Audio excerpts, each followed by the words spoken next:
Halo, selamat pagi teman-teman. Bagaimana kabarnya di hari ini? Semoga semua baik-baik saja dan sehat selalu ya. Jangan lupa ya teman-teman untuk selalu menjaga kesehatan, olahraga tiap pagi biar fit.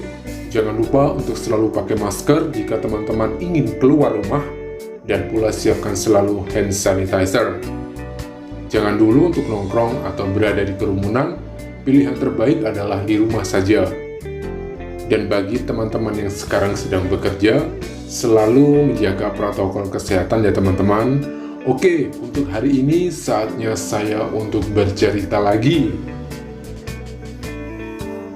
Sebelum kita mulai lagi untuk bercerita, jangan lupa ya teman-teman untuk selalu support channel ini dengan klik tombol subscribe, dan jangan lupa untuk aktifkan loncengnya, agar ketika saya upload video baru, teman-teman mendapat notifikasinya. Terima kasih. Di video kali ini, saya akan bercerita mengenai salah seorang pacar sih bukan, teman dekat bisa dibilang iya. Namun gimana ya? Sekarang perasaan saya dengan dia itu dibilang cinta juga tidak, suka juga tidak. Malah kasihan sama dia. Dia ini sampai kirim-kirim foto pernikahannya ke handphone saya. Untuk apa hal-hal seperti itu? Tapi juga mungkin dia marah dengan saya dan ingin membuat saya cemburu. Maybe. Oke, saya ceritakan dahulu bagaimana saya bisa mengenal orang itu. Kita sebut saja Mr. S. Awal perkenalan saya dengan Mr. S ini ketika dulu saya sedang dalam kondisi gagal move on. Iya benar, gagal move on teman-teman. Jadi dulu itu saya pernah punya boyfriend, seorang yang cukup hits lah di Instagram. Ya bisa dibilang seorang selebgram. Namun di sini saya akan bercerita tentang Mr. S ini. Bukan mantan saya yang selebgram itu. Awal ceritanya gini teman-teman. Mr. S ini sebenarnya orangnya baik. Baik banget di depan saya. Di belakang saya beda 180 derajat. Saya akui boyfriend saya ini secara fisik wow banget. Mau cewek, mau cowok, kalau ngeliat dia pasti meleleh lah. Maksud saya cowok yang non-straight. Apalagi dia ini orangnya supel banget teman-teman. Ramah ke banyak orang. Mungkin karena sifat ramahnya itulah dia bisa punya dan kenal banyak orang. Termasuk dia bisa membuat saya jatuh cinta. Jatuh cinta banget. Padahal sebelum saya menjalin relationship dengan Mr. S ini, saya sudah pernah berpikir loh, kalau sampai nanti saya berpacaran dan berakhir putus, bakal sakit hati banget lah. Karena pada saat itu kan posisi saya masih belum bisa move on dari boyfriend saya yang selebgram itu. Namun ya, namanya manusia pasti denial ya dengan pikiran-pikiran seperti itu. Awal saya bisa berkenalan dengan Mr. S ini berawal ketika dia live di aplikasi biru. Sebenarnya saya sangat sering jadi penonton saat dia live di aplikasi itu. Namun saya tidak pernah berinteraksi dengan dia. Karena ya saya berpikir, siapa sih saya? Dan juga di aplikasi biru itu pun saya kan diskret, tidak memajang foto, tidak memajang nama. Ya begitulah. Saya pun ya tidak sehits dia di aplikasi biru itu. Karena kan dia tuh cukup terbuka, sedangkan saya tertutup banget.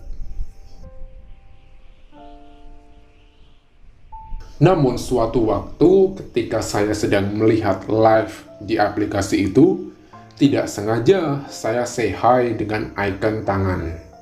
Nah, ketika tidak sengaja mengirim icon say hi itu, tiba-tiba Mr. S mengajak saya untuk join live. Karena waktu itu saya ngefans banget sama dia, akhirnya saya accept lah join live itu. Dan benar, orangnya itu ramah banget, baik banget. Sampai berlanjutlah kami saling kenal dan saling PDKT. Dan proses pendekatan itu pun sangat singkat, hanya 2 minggu. Setelah itu, si Mr. S ini menyatakan rasa sukanya ke saya. Dan benar, sesegera itu saya terima pernyataan cintanya. Dan singkat waktu, kami menjalin relationship. Awal-awal, saya sedikit berpikir apakah saya tidak salah langkah ini, menerima si Mr. S ini.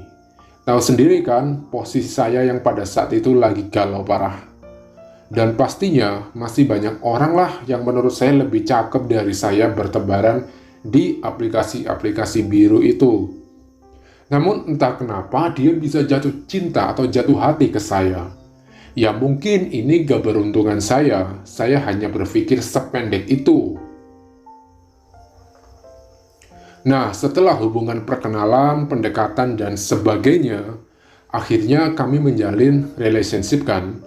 Hubungan kami berjalan selama 1 tahun, dan pada saat itu hubungan kami baik-baik saja. Jadi selama kurun waktu 1 tahun itu teman-teman, hubungan kami baik-baik saja, romantis-romantis saja.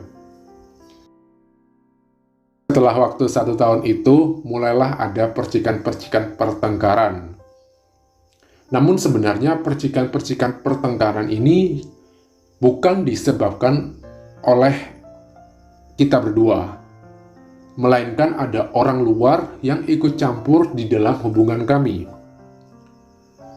Dan kemungkinan orang ketiga inilah yang mengubah cara pandang Mr. S ke saya. Dari awalnya Mr. S ini perhatian ke saya, sampai dia sangat cuek ke saya. Awalnya saya benar-benar tidak tahu apa yang terjadi dan kenapa boyfriend saya itu sudah mulai jarang menemui saya. Kalau saya bertanya ke dia, jawabannya selalu sama teman-teman. Dia bilang lagi kerja, dia lembur, dia ada acara, dan berbagai alasan. Namun di situ saya sudah mulai curiga sebenarnya. Ada apa sih ini sebenarnya? Karena menurut saya ada something yang tidak beres. Intinya ada sesuatu yang janggal lah pokoknya. Namun tidak seberapa lama saya mencari informasi, dapatlah nih kalau si Mr. S ini jalan sama cowok lain. Ini info sangat akurat karena teman saya yang mengirim foto mereka berdua sedang jalan di salah satu mall. Jadi teman saya ini kan bekerja di salah satu outlet di dalam mall itu. Dan teman saya itu juga tahu kalau Mr. S itu dalam kurun waktu 1 tahun ini kan dia itu menjadi boyfriend saya.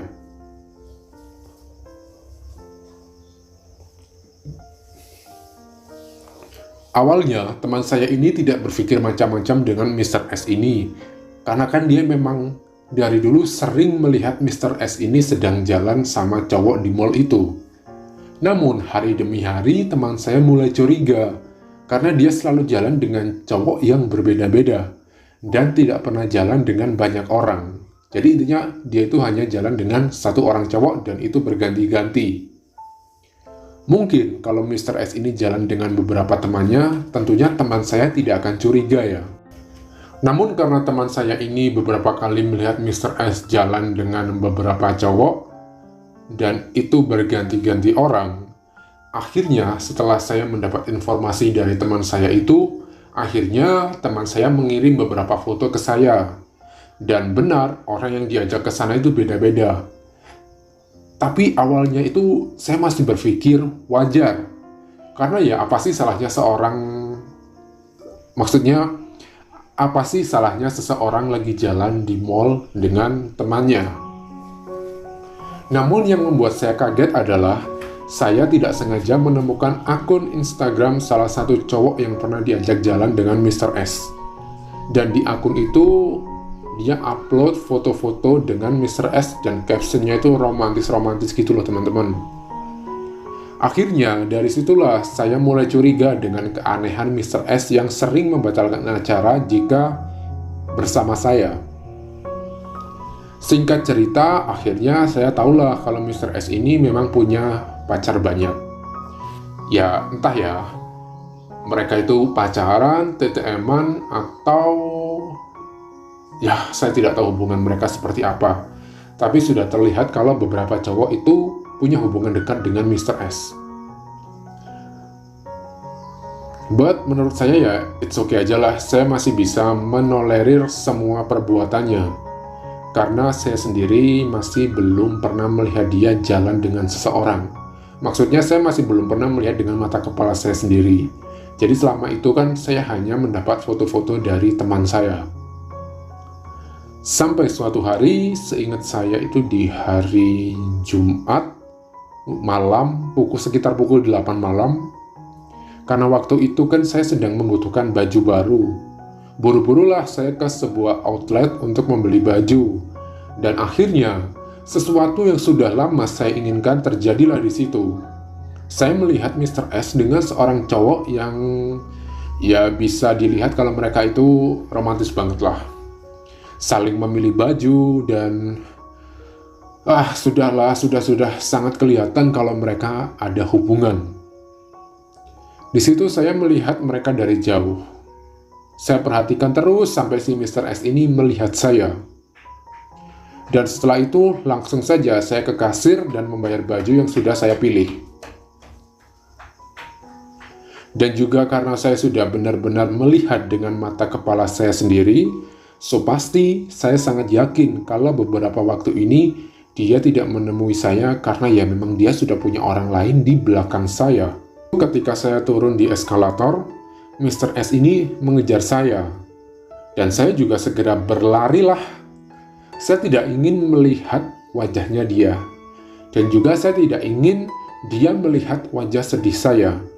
Saya tidak mau terlihat kalah begitu saja. Saya waktu itu berlari dari eskalator sampai ke ground floor dan langsung masuk ke dalam mobil.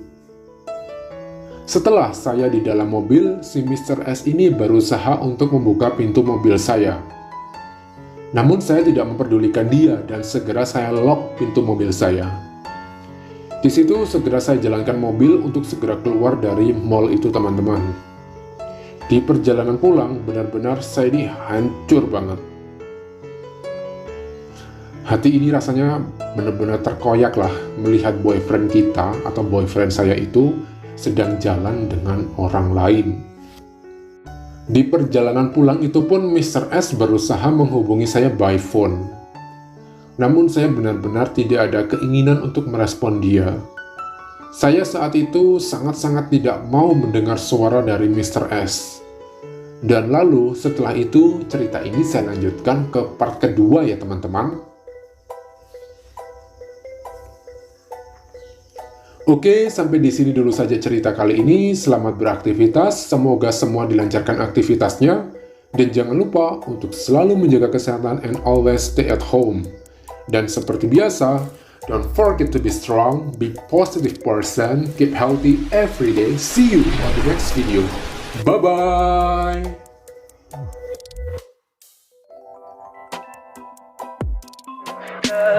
Tell me pretty lies, look me in the face. Tell me that you love me, even if it's fake.